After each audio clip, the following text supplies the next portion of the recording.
khara cham hapchan mamani na myam ai thui chan pa kai nom tong ning bodo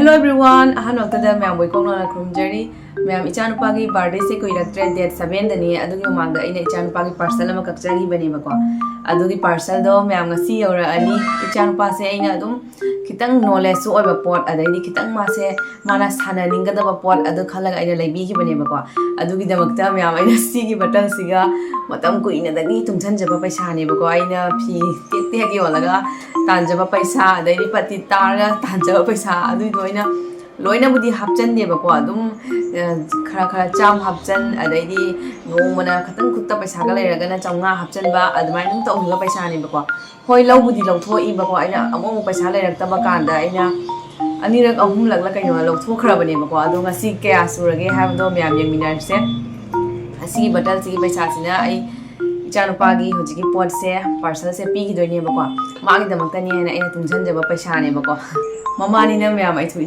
Nupagi kai nom tong ning bodo magi birthday da adu ne ba ina tawrise ado hangdo se myam adu ga yengminar se ko mayam adudi aigi bottle je hangdokjarage lupa kya laige habdo yengminarse bako mapuga mabokana hek adum koiba lakpa kanda adum hapiramba paisa so adum yaure sigi utong siga aina loinamak hapchale ba saving do ko ado myam handak di paisa yamna tungjan bangamdre paisa tungjan badagi lauthok pana hele bako Nupa so akhoi ka kai dukan nakpani na adum achapot chaninge ningai to ba kanda aina adum sigai lauthoga adum sijine bako saving dagi aduna handakti paisa hapchan badagi lauthokpana hele aduna yamna leiramgani haiba thajadre bako ado aina pot lauri sebu sigi paisa sina kona doira koina roidoira bu khangde bako ado paisa se masing de thiraga yengase adudi myam agi paisa se masing thijarage achoi base tongan thamge ko 50 60 70 80 ko singama singani leina sina chani chamri chamnga chani chahum ga kuntra ko myam achoi basiga tharaga lising ani ga 830 siga ta thoe myam ado konadi konarani agi pot se asina adum konarani bako si yawda bida ado se utongda adum hapchalage kona Nupagi masak naiba kaino ma amuk leibi na bagi hapchanjarage myam adudi sigai hena achaw achaw ba Nupagi leibi bangam na bagi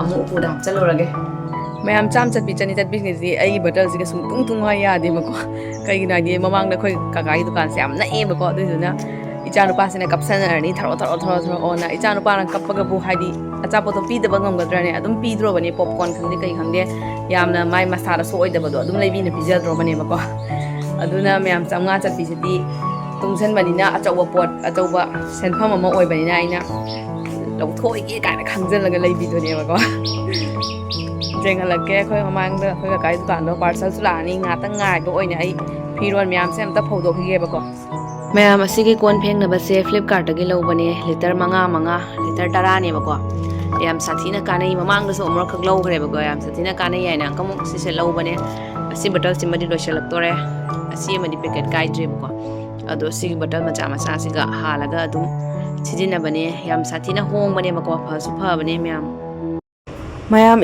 Nupagi parcel awre ai husband so yam mata chana thogle bako ma se pura sok oi badune ma kai pot no sugam chawbam lai se am ta yenge kana ma yengi ni bako ai husband ka sum khangde bako aina Nupagi surprise ama pi ge na sigi piano se lo bane bako aina adum Nupa se khong ba tak pi ge na adaidi mai birthday da se na bagi fruit amaga lo bane ai husband yamna sok oi na yengi yong to mayam Nupagi parcel awre asina mai birthday da se na bagi fruit thangau ni mayam da yengalake Jani, birthday mamang dai nang parcel lae.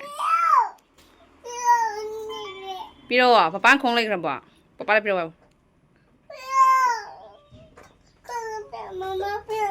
Phu ge, piro, angang ni piro. Mike, hello. Hello, cha la benti, hello. Thank you mama. Jabra huji. Jadre. Ma'am, ako kakao gi dukan thingame. Hojiki piano do battery na hapaga tawba yai ba ko. Do battery na oina hapaga mangona khonghan ge tawbane. Ma'am, ako kakao jum changaga battery mari khak lawre. Chinganu duai chinganu. Hello, hello. Hainya hidia. Hello. Mama ko. Kana ko.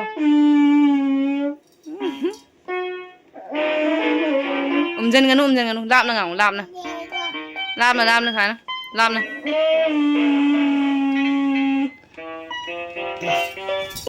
Kongo. Kongo.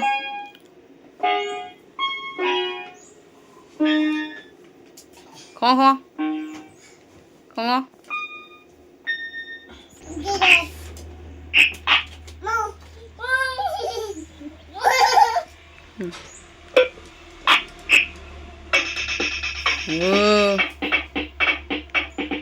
Ako ka mo.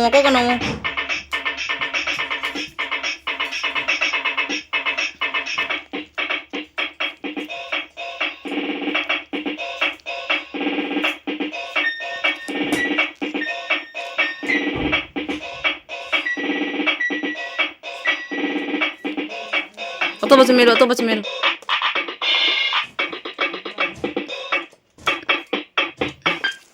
Melu, oto baca melu.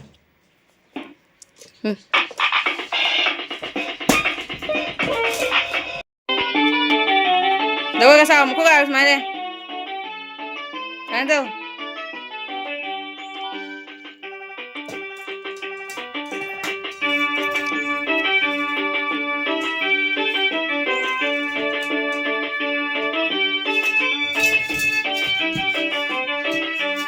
Dawa ka sao. Sao?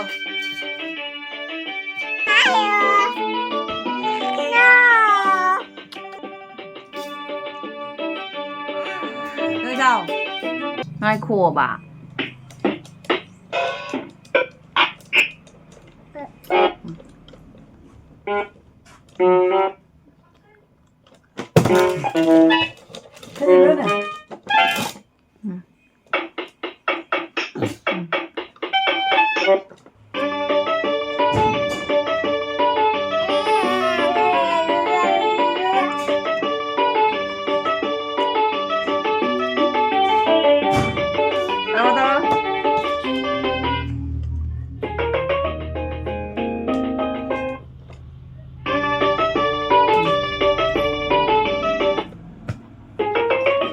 Hello tuh. Hello.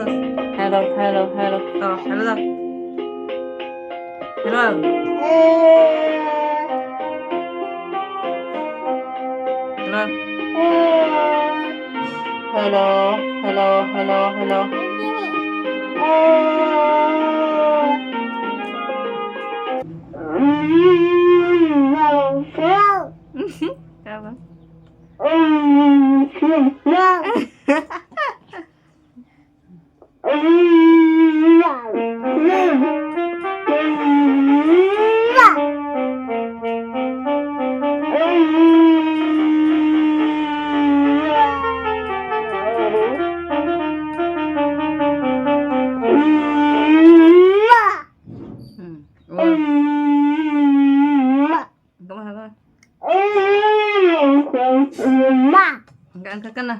Hello. Hello.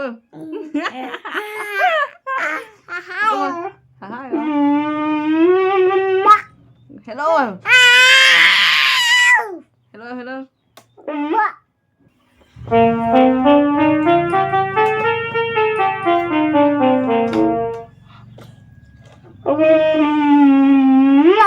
Ma, hanya.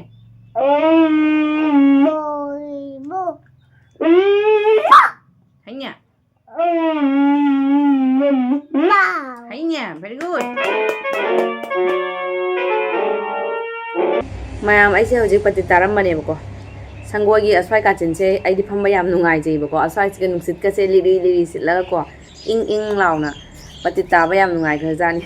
Pati se ꯌꯨꯝꯒꯤ ꯈꯔ ꯇꯥꯁꯟꯒꯦ ꯇꯧꯕꯅꯦ ꯂꯥꯏꯗꯨꯛ ꯊꯥꯅꯕꯒꯤ candle ꯀꯔꯤ ꯀꯔꯥ ꯂꯩꯅꯗ꯭ꯔꯦꯕꯀꯣ ꯄꯇꯤꯠꯁꯤꯅ ꯑꯣꯏꯁꯨ ꯑꯣꯏꯖꯩ ꯀꯥꯟꯅꯁꯨ ꯀꯥꯟꯅꯩ ꯂꯁꯤꯡ ꯈꯔ ꯂꯩꯈ꯭ꯔꯗꯤ ꯑꯗꯨꯝ ꯌꯥꯔꯦꯕꯀꯣ